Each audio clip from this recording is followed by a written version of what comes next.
महाराष्ट्र के एक बहुत बड़े व्यापारी थे। पशुओं का व्यापार करते थे। पशुओं को खरीदते भी थे और बेचते भी थे। एक बार वे पशुओं का व्यापार करने किसी दूसरे प्रदेश में गए, जहां पशुओं का मेला लगा हुआ था। वहां पर उनको पशुओं को बेचने पर बहुत अच्छा मुनाफा हुआ। उन्होंने मुनाफे से मिले रुपयों में से आधे रुपयों से बहुत ही अच्छा अरबी घोड़ा खरीदा और आधे रुपए संभाल कर अपनी पतलून की जेब में रख लिए और अपने घर की ओर प्रस्थान कर गए।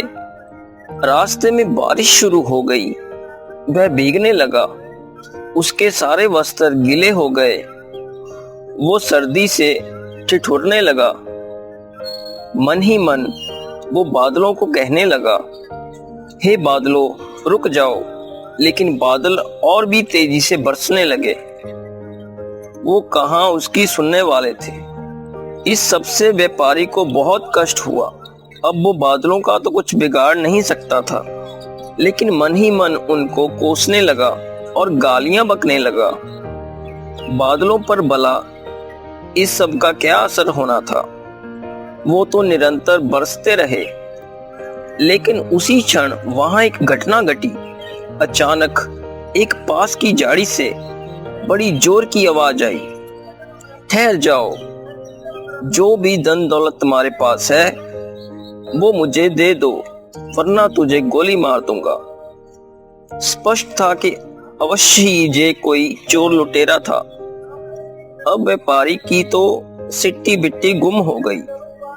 लुटेरे ने कई बार व्यापारी को रुपए देने के लिए कहा, लेकिन व्यापारी लोभवशात रुपए देने में आनाकानी करने लगा। अंत में लुटेरे ने कीगर दबा दिया।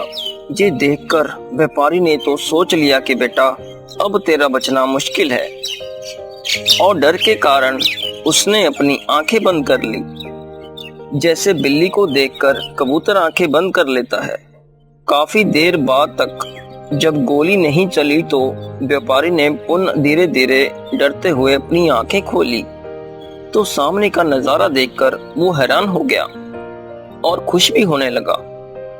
लुटेरा बार बार बंदूक चलाने की कोशिश कर रहा था, लेकिन बंदूक थी कि चल ही नहीं पा रही थी, और अंत में थक हार कर लुटेरा वहां से भागने की सोचने लगा। उसे डर हो गया था कि कहीं व्यापारी उसको पकड़कर रशकों को ना सौंप दे।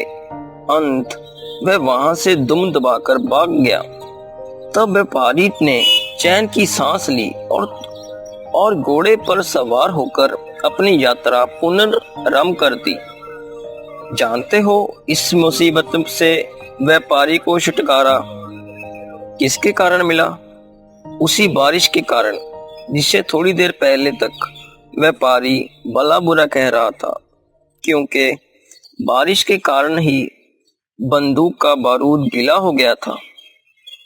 इसके बाद व्यापारी के मन में ये चिंतन चलने लगा कि आखिर ये सब कमाल हुआ कैसे। लेकिन थोड़ी देर बाद ही उसको समझ में सारी बात आ गई, और अब वो इसी बारिश का बार बार धन्यवाद देने लगा। इस कहानी से हमें ये शिक्षा मिलती है कि अपने थोड़े से कष्ट के कारण बिना सोचे समझे एकदम कुछ भी भला बुरा नहीं करना चाहिए।